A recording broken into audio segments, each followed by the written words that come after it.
It is standing room only here at the Greater Columbus Convention Center. The doors open around 8:30 in the morning, and this place was packed. About 5 minutes later, make sure that Maciej Belczak is actually going to be up first. And he has a minute to go, and with those arms extended, he has that thing moving pretty well. Looks like his belt has come off from around his waist. 5 seconds, he's already gone 29 feet. But notice his hips are very low, and he's pushing up. Now he's got his shoulder against it. His shoulder girdle started to get weakened, so now he's got his shoulder against it. You have to be a little creative with this event. You're just matching the event, matching this implement, doing everything you can to make movement forward, forward, forward. Inside 20 seconds to go for Maciej Belczak, who has kept this thing moving at a pretty consistent pace, but now starting to slow. Final seconds for Belczak. 5 seconds. 3. And he is still giving this thing all he is worth, and that will do it. They will mark the distance and reset that, but a great effort for the man from Slovenia, Maciej Belczak. Kaylor Kowalski is next. He's a taller athlete, so he might have a little bit more challenge to get his hips down. But he could just pick one of the taller implements to push. Kaylor Kowalski tied for 8th after those first 2 events. Needs to start scoring some points to start moving himself up the leaderboard, and he will start the same way as Belczak did, with his arms fully extended, digging in to push that wheel of pain around. Now those wheels are not solid. The wheels on which this thing turns are filled with 150 pounds of sand. That means you can't get any momentum on this thing. No, the sand rocks back against you, so you have to continually overcome that friction and that rocking back of the sand. But notice that that matting is actually overlaid to give some grooves for the athlete to push their feet against. Now going to the shoulders. Inside 20 seconds to go for Kaylor Kowalski, trying to beat Maciej Belczak's mark of 105 feet 6 inches. Notice the laser hanging down on the implement. It's at the bottom of that sculpted creature's head, and that helps the judges mark how far Kaylor Kowalski gets. That thing will rock back a little bit when he is done, but they do give him forward progress, and then they will mark that with his nameplate. So Belczak is still your leader, as Kaylor Kowalski was just a couple feet short. Well, Jerry Pritchett is up next. Steve Slater is one of the judges. He is the man closest to your screen. And he is instructing Jerry Pritchett. And Pritchett, 60 seconds underway, and just like the other 2 athletes, hands fully extended and moving this thing at a decent clip. With your hands extended, you can drop your hips a little bit more, and I think that's the approach they're all taking.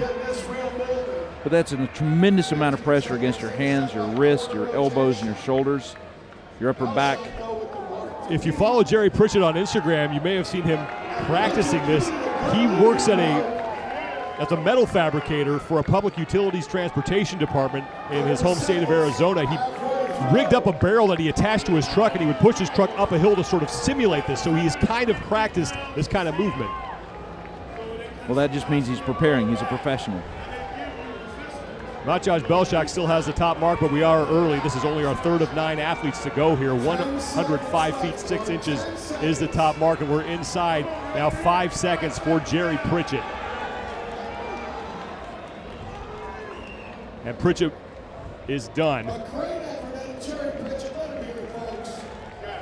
But he is one of the lighter athletes here, just 302 pounds, 137 kilograms. And now going with his head underneath it, we saw Mikhail Shivlyakov do the same thing on Thursday night. It seems to be working pretty well for Novakov. Now this is an approach that I don't think we've discussed. Shoulders on it, but with his head under the implement. I hope the other guys are watching. And Novakov is threatening to demolish Maciej Belczak's top distance. He's past Pritchett. His pace has slowed, but he has about 20 seconds to go. That's how far away he is from Belczak's top mark. Resetting a little bit. Every step is points. He could take the lead. 5 seconds for Belshak, and he will be your new leader. I'm sorry, that's Novakov. He passes Belshak. So Alexei Novakov once again with an impressive performance and now has the top mark in the Wheel of Pain. This is where we stand so far as Alexei Novakov just set the mark to beat at 113 feet. And now Mikhail Shivlyakov, who is a man who went with that similar technique that Novakov used on Thursday night, but choosing to change things up a little bit here at the start. So he started with his hands out. Now he's put his hands in. He's just got his shoulders a little bit closer. But he has an indomitable will. He's gonna keep pushing here in a moment. And now taking a break and getting that thing moving again. There's no momentum advantage here. That sand starts to move and friction starts to take hold. And now going with a similar technique to Novakov. Even pushing his hands off of his thighs. He's using his whole body. He's past Pritchett. 5 seconds to go. Oh, it looks like he might be close to third. We'll have to wait for the official score, but he does not get the Maciej Belshak's nameplate. The distance to beat belongs to Alexei Novakov. And Brian Shaw outweighs Novakov by more than 100 pounds. With his height and his weight, he gets his hips down. He's going to create a lot of forward force. He's got it moving. Notice how it's one leg at a time, So it's just, all that force goes on one hip and one knee at a time. So he's just on one foot for each push. Shaw off to a pretty solid start here. Quite good, actually.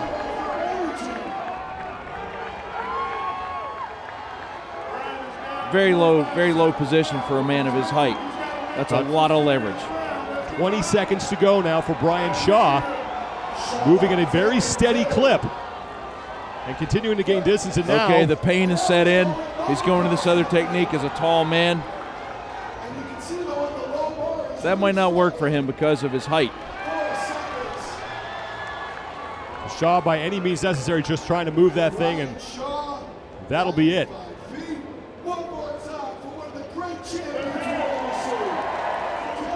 And Martins Licis is ready to go, and he will try to chase down Alexei Novakov's top mark of 113 feet.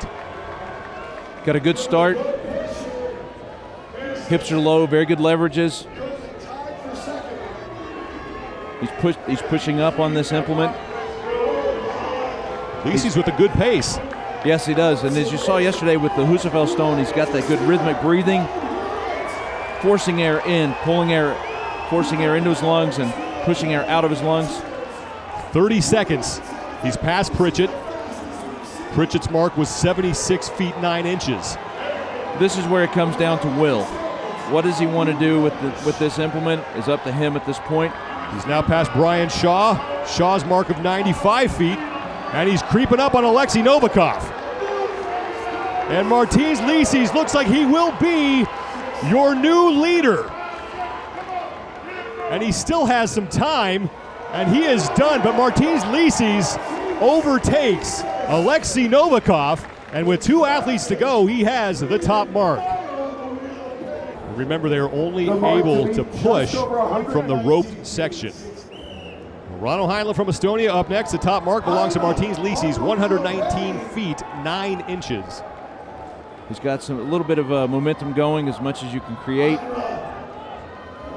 He's good and low. Looks like he's got a good breathing pattern going. He's got really good hip flexor strength, as you can see in his deadlift technique. Now he's down to the shoulders, but still good low hips. And he continues to move forward. Yes.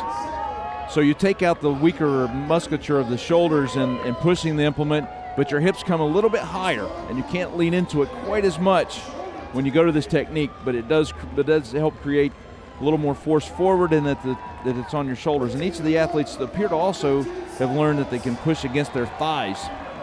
That's just happening. He's not thinking about that. He's just doing everything he can to overcome this implement. Final seconds for Heinla. Breathing hard, in, out. And he is done. Wow. Couldn't see the nameplate, so we're not sure exactly where he is, but that was a very impressive effort. He is short, obviously, of Martins Licis. Martins Licis is your leader, 119 feet 9 inches. Hafthor Bjornson, who has won the first 2 events here, is the last man to go.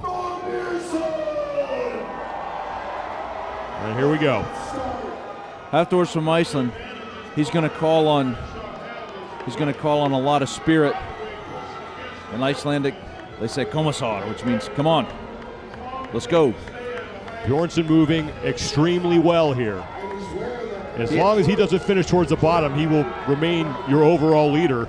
And now he's starting to get to the tail end of things as he's chasing down Jerry Pritchett and Brian Shaw, and now going to that style we first saw that Alexei Novakov employ.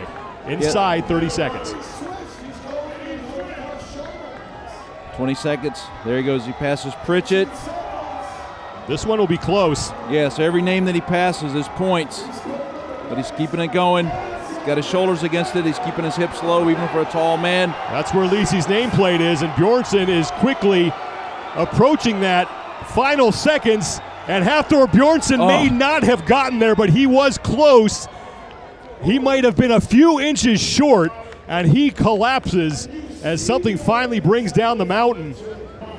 He completely exerted himself. So just 6 inches separating Martins Licis from Hafthor Bjornson. Alexei Novakov continues to impress. Another top 3 finish for him at 113 feet even. Matjaž Belšak and Mikhail Shivlyakov rounding out the top 5. Jerry Pritchett and Brian Shaw, 9th and 8th respectively.